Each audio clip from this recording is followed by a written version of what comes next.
जीवन के अनुभव लहरों के जैसे आते हैं और जाते हैं। कभी साथ में कुछ ले जाते, कभी बहुत कुछ दे जाते हैं। इन आती जाती लहरों के बीच सागर वही तो रहता है। कभी उफान पर, कभी ढलान पर, बहुत कुछ ये कहता है। इस जीवन रूपी सागर में हमें तो निरंतर रहना है। कभी लहरों के साथ, कभी उसके खिलाफ, हमें तो निरंतर बहना है। चाहे कोई साथ नहीं फिर भी हमें तो आगे बढ़ना है। एक दिन किनारा पा जाएंगे, यही तो सबका कहना है। लहरें चाहे कितनी तीव्र हो, हमें कभी ना डरना है। एक सपना संजोए आंखों में निरंतर आगे बढ़ना है। निरंतर प्रयास से पा जाएंगे जो मन में ठाने बैठे हैं। साहिल की चाह में वो भी हासिल हो जाएंगे जो सपने संजोए बैठे हैं। कहते हैं कि कहानियां, किस्से, घटनाएं हमारे ही समाज का आईना होती हैं। जो भी कहानियां हम देखते हैं, लिखते हैं, सुनते हैं, उसका कुछ ना कुछ अंश हमारे ही समाज, हमारे जीवन और जीवन में होने वाले अनुभव से प्रेरित होता है। कुछ कहानियां किसी की याद का हिस्सा बनकर रह जाती हैं, तो कुछ के लिए जीवन का एक सबक बन जाती हैं, जो वो शायद ही कभी भूल पाते हैं। ये कहानी है राहुल की। वो पिछले 4 साल से एक आईटी कंपनी में सॉफ्टवेयर इंजीनियर था। वो 4 साल से इस जॉब में तो था, पर उसका मन नहीं था। वो हमेशा से सिविल एडमिनिस्ट्रेशन में जाना चाहता था, पर फैमिली की कुछ मजबूरियां ऐसी थी कि कुछ फाइनेंशियल कंडीशंस की वजह से उसे वो जॉब करनी पड़ रही थी। पर जब वो आज अपनी जिम्मेदारियों से मुक्त हो चुका था, तो वो अपने लिए जीना चाहता था। वो आज अपनी मंजिल को पाने के लिए पहला कदम बढ़ा चुका था। वो बेंगलोर के स्टेशन में दिल्ली जाने वाली ट्रेन के इंतजार में बैठा था। वो स्टेशन में आते जाते लोगों को देख रहा था। कहीं कोई समोसा पकौड़े बेच रहा था, चाय, गरम पेस्ट्री, समोसे, तो कहीं कोई कुली पैसेंजर्स से सामान के लिए पूछ रहा था। यही सब वो देखते देखते अपनी अतीत की यादों में खो गया। राहुल की फैमिली में सिर्फ 3 ही लोग थे। राहुल, उसकी मम्मी आशा और उसकी बहन रश्मि। राहुल के पापा का निधन जब वो बहुत छोटा था तभी हो गया था। वो इंडियन आर्मी में मेजर थे। घर का बड़ा बेटा होने की वजह से वो जल्द ही अपनी जिम्मेदारियां भी समझ चुका था। पढ़ने में अच्छा था ही, तो स्कूल के बाद एक अच्छे इंजीनियरिंग कॉलेज में एडमिशन हो गया। वो AIEEE में ऑल इंडिया रैंक 7th लेके पास हुआ था। राहुल को अपने कॉलेज का पहला दिन याद आ गया। कितना घबरा रहा था वो। रैगिंग के बारे में कितनी ही भयानक किस्से सुन चुका था, और पहली बार घर से निकला था, तो डरना लाजमी भी था। पहले ही दिन सीनियर्स का फरमान आ गया कि रैगिंग पूरी होने तक सबके शर्ट में 3rd बटन रेड होंगे और हमेशा आपकी नजर वही रहनी चाहिए, और वहां से नजर हटी तो दुर्घटना घटी और सभी के बाल भी फौजी कट करवा दिए गए। पहले दिन के कॉलेज के खत्म होने पर सभी फर्स्ट ईयर जूनियर्स को कॉमन रूम में बुला लिया गया और डीजे बजा के सबसे कहा गया कि सारे के सारे सिर्फ चड्डी में डांस करेंगे, और डोला रे डोला गाना बजा दिया गया। उस टाइम सच में मुन्ना भाई MBBS का वो सीन याद आ गया। देखने में तो बड़ा मजा आया था, बट अपने साथ बीतते टाइम बहुत ह्यूमिलिएटिंग फील हो रहा था। ऐसा लग रहा था धरती फट जाए और हम यहीं धस जाए। और ना ही फिल्म की तरह कोई मुन्ना भाई था हमारे साथ जो हमें बचा ले। ऐसा लग रहा था अलग अलग साइज के अंडे उछल रहे। खैर, किसी तरह वो दिन बीता। अगले दिन हॉस्टल से फिर डरते डरते क्लासेस के लिए निकले। रास्ते में एक सीनियर्स मिल गए। मेरी तरफ इशारा करके बोले, यस यू, कम हियर। मैंने सोचा, लो, आ गई शब्द। अब भगवान न जाने क्या बेइज्जती होगी। उनमें से एक सीनियर मुझसे बोला, इंट्रो दे अपना। और वो सामने जो चेयर रखी है उसको 10 गालियां दी। और हाँ, गालियां रिपीट नहीं होनी चाहिए। जब ये हुक्म भी पूरा हो गया तो नया हुक्म हुआ। आसमान की ओर मुंह करके ये बोल, पीतल की थाली में पपीता पीला पीला। और 10 बार बोल, और हर बार आवाज पहले से तेज होनी चाहिए। मैं मनी मन सीनियर्स को गाली देके भी उनका हुक्म बजाया जा रहा था। तभी देखा, दूर से एक गाड़ी आके कॉलेज के गेट पे रुकी। सबका ध्यान वहीं चला गया। उसमें से एक लड़की निकली तो सीनियर्स का ध्यान भी उस तरफ गया। तो मुझसे कहा, जाओ जाके उसका नाम पूछ के आओ। मैं सोचने लगा कि अब ये क्या नई मुसीबत है।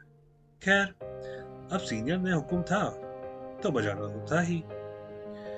गया, सर झुकाए झुकाए, डरते डरते कि ये साले सीनियर्स जो ना कराए वही कम है। खैर, मैं डरते डरते गया और उनको बता के कि एक्चुअली मैं फर्स्ट ईयर का स्टूडेंट हूँ और मुझसे आपका नाम पूछने को कहा गया है। खैर, लड़की ने मुस्कुरा के जवाब दिया, hello, I am Ragini Sharma. देख तो नहीं पाया, पर आवाज सुन के लगा कि शायद मुस्कुरा के ही जवाब दिया होगा। खैर, मैं भी अपना नाम बता के चलता बना और सीनियर्स को बता दिया।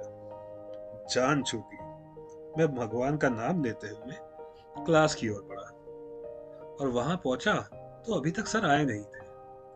और मैंने वही जानी पहचानी आवाज सुनी, hello, my name is Ragini Sharma. मैंने मुड़ के देखा तो एक गोरी सी पतली सी लड़की थी, बड़ी बड़ी आंखें। मैंने सोचा, अच्छा तो ये तो हमारे ही बैच की है। मैं खामखा डर रहा था। क्योंकि वो डे स्कॉलर थी तो रैगिंग से अब तक सामना नहीं हुआ था, इसीलिए इतना खुश नजर आ रही थी। पर यह खुशी ज्यादा देर तक टिकी नहीं और सीनियर बैच की गर्ल्स ने रिसेस में उनकी भी रैगिंग शुरू कर दी। और सारी खुशी और कॉन्फिडेंस जो अभी तक रागिनी की आवाज में था, वो अगले दिन से गायब। वही ड्रेस कोड चालू हो गया, 2 चोटी, तेल लगा के बाल, रेड रिबन्स और नजर नीचे। रैगिंग का ये दौर तकरीबन 2 महीने तक चला। तब तक हम अच्छे फ्रेंड्स बन चुके थे, सब कुछ शेयर करते थे एक दूसरे से, क्लास नोट से लेकर कौन कौन सी नई मूवीज आने वाली है, सब कुछ। खैर, फ्रेशर पार्टी के बाद ये रैगिंग का दौर भी खत्म हुआ और हम सब ने चैन की सांस ली। ट्रेन के अनाउंसमेंट से मेरी तंद्रा टूटी और मैं अतीत की उन यादों से बाहर आया। टाइम देखा तो शाम के 7:30 बज रहे थे और गाड़ी आने में अभी भी आधा घंटा बाकी था। मैंने एक चाय ली और फिर से उन अतीत की यादों में खोता चला गया। तो जैसा कि होता ही है, जब दो लोग इतना साथ रहेंगे, हर बात एक दूसरे से शेयर करेंगे, तो एक दूसरे के लिए फीलिंग्स डेवलप हो ही जाती है। पहले तो हम सिर्फ अच्छे दोस्त थे, पर कब एक दूसरे को दोस्त से कुछ ज्यादा मानने लगे, पता ही नहीं चला। हम लोग फ्यूचर प्लान्स करने लगे कि कॉलेज के बाद कुछ साल जॉब करके शादी करेंगे, फिर यहाँ रहेंगे, वहां घर खरीदेंगे, हर तरह की बातें होने लगी। समय का पहिया अपनी गति से घूमता रहा। 4 साल कब निकल गए पता ही नहीं चला। हम दोनों का ही ऑन कैंपस प्लेसमेंट हो गया था। रागिनी की जॉब दिल्ली में लगी थी और मेरी बेंगलोर में। मैं नौकरी लगने से खुश तो था, पर रागिनी से दूर हो जाने के ख्याल से थोड़ा परेशान भी था। थोड़ी देर बाद रागिनी भी आई। वो भी काफी परेशान लग रही थी। रागिनी को इस तरह उदास देखकर मैं भूल ही गया कि कुछ देर पहले मैं कितना परेशान था। मैंने उससे पूछा, क्या हुआ रागिनी, इतनी परेशान क्यों हो? हाँ ठीक है, हम लोग की जॉब अलग अलग शहरों में है, पर हम लोग मैनेज कर लेंगे। इस पे रागिनी बोली, नहीं वो बात नहीं है। एक्चुअली पापा ने कल बताया कि उनका किसी दोस्त का लड़का जो यहीं दिल्ली में सेटल है, वो कल मुझे देखने आ रहा है। पापा ने कुछ इस तरीके से कहा कि मैं कुछ कह ही नहीं पाई। मैं उनका विश्वास नहीं तोड़ना चाहती थी। तुम्हें नहीं पता, किसी भी लड़की के लिए अपने पिता और प्यार में से किसी एक को चुनना बहुत मुश्किल होता है। अगर तुम सेटल होते तो मैं बात कर भी सकती थी, पर अभी ये पॉसिबल नहीं है। मैं अपने पापा का मान रखने के लिए शादी की बात पर अपनी रजामंदी दे दी।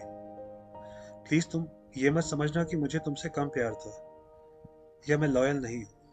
जो भी सच है मैं तुम्हें वही बता रही हूँ। आई होप तुम मेरी बात समझोगे। मैंने रागिनी की बातों को समझने की कोशिश की और कहा, तुमने तो यार प्यार में एक शर्त सी रख दी। तुमने हमेशा मेरा साथ देने का वादा किया था। मैं कभी भी एक पिता और एक बेटी के बीच में नहीं आऊंगा।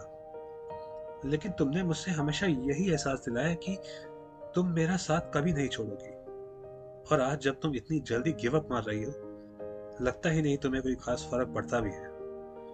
रागिनी मुझसे सिर्फ इतना ही बोली कि आई होप तुम मेरी बात समझोगे। हर किसी को सब कुछ नहीं मिलता राहुल। और इतना कहने के साथ ही रागिनी चली गई और मैं उसे वही जाते हुए देखता रहा। सिर्फ 5 मिनट के अंदर न जाने कितने सपने टूट गए थे। कितना अकेला महसूस कर रहा था मैं। ट्रेन के आने की अनाउंसमेंट से जैसे मैं अतीत की उन यादों से वर्तमान में आ गया। खैर, मैंने अपना सामान उठाया और ट्रेन में चढ़ गया और अपनी सीट पे जाके बैठ गया। मैं अपने आप को बिजी रखे हुए था और मोबाइल पे फेसबुक चला रहा था। तभी मुझे एक जानी पहचानी आवाज सुनाई पड़ी। हाँ मम्मी, ट्रेन यहाँ से चल दी है, मैं दिल्ली पहुंच के आपको बताती हूँ। तभी मेरी नजर उस आवाज की ओर गई और जो मैंने देखा तो मैं देखता ही रह गया। मेरी सामने वाली सीट पे जो लड़की बैठी थी वो और कोई नहीं, रागिनी ही थी। सालों बाद होने वाली इस मुलाकात से हम दोनों ही थोड़ा असहज से हो गए थे और बस एक दूसरे की तरफ मुस्कुरा के रह गए। कुछ देर बाद रागिनी ही बोली, कैसे हो राहुल, आजकल क्या कर रहे हो? मैंने कहा, मैं ठीक हूँ, दिल्ली जा रहा हूँ किसी काम से। रागिनी कुछ कमजोर सी दिखाई पड़ रही थी और चेहरे पे वो चमक भी नहीं थी जो कभी हुआ करती थी। आंखों में गड्ढे से हो गए थे। मैंने पूछा, तुम कैसी हो और तुम अकेले, तुम्हारे हस्बैंड कहाँ हैं? मेरा सवाल सुन के रागिनी थोड़ा सा असहज हो गई। मुझे लगा कि शायद कुछ गलत पूछ लिया मैंने। तो मैंने कहा, क्या हुआ, कुछ गलत पूछ लिया क्या? I am sorry. रागिनी ने कहा कि नहीं, ऐसा कुछ नहीं है। एक्चुअली मैं और मेरे हस्बैंड हम साथ नहीं रहते हैं, हम अलग हो चुके हैं। रागिनी का ये जवाब सुनकर मुझे कुछ समझ नहीं आया कि ये क्या हुआ, इसका क्या जवाब दूं। खैर, बातों का सिलसिला चल पड़ा। कौन सा दोस्त कहाँ है, क्या कर रहा है, किस किस की शादी हो गई है, घर वाले कैसे हैं, और इसी तरह की बातें। फिर अचानक रागिनी ने मुझसे पूछ लिया, तुम्हारी वाइफ कहाँ है, साथ में नहीं है? मैंने कहा, नहीं, अभी मैंने शादी नहीं की है। एक्चुअली मैं 4 साल से आईटी सेक्टर में ही हूँ और तुम्हें तो पता ही है कि मैं हमेशा से ही सिविल एडमिनिस्ट्रेशन में जाना चाहता था। तो उसी के लिए दिल्ली जा रहा हूँ। मुझे यूपीएससी की प्रिपरेशन करनी है। ऑफिस से लीव ले ली है। अगर आगे एक्सटेंड नहीं हुई तो रिजाइन कर दूंगा और फिर वही करूंगा जो करना चाहता हूँ। अभी तक घर की कुछ रिस्पॉन्सिबिलिटीज थी, पर अब वो भी पूरी हो चुकी है और बहन भी सेटल हो गई है और माँ भी दिल्ली में अकेले ही है। तो अब से वहीं रह के तैयारी करूंगा। ओह दैट्स नाइस, रागिनी बोली। तो फाइनली वही कर रहे हो जो हमेशा से करना चाहते थे। खैर, इसी तरह की बातें होती रही। ना जाने कितनी पुरानी बातें, यादें ताजा हो गई। ऐसा लगा जैसे कल ही की बात हो। दिल्ली आने से कुछ टाइम पहले हम अपना अपना सामान संभालने लगे। हमारे कोच से लगभग सभी यात्री उतर चुके थे। तभी रागिनी बोली, राहुल, क्या हम फिर से एक नई शुरुआत नहीं कर सकते अपने रिश्ते की? मैं मानती हूँ मैंने कुछ गलत फैसले लिए हैं अतीत में। क्या हम वो अभी सही नहीं कर सकते? मैंने कहा, नहीं रागिनी, बहुत देर हो चुकी है। I am not the same person what I used to be in the past. मेरी मंजिलें बदल चुकी हैं। मुझे छोड़ के जाने का फैसला तुम्हारा था, वो भी एक तरफा। तुमने कुछ डिस्कस भी नहीं किया मेरे साथ, सिर्फ एक तरफा फैसला सुना दिया था। उस दिन ही मेरे अंदर बहुत कुछ टूट गया था। अब मैं वो इंसान हूं ही नहीं जो उस वक्त हुआ करता था। तुम अपना ख्याल रखना रागिनी।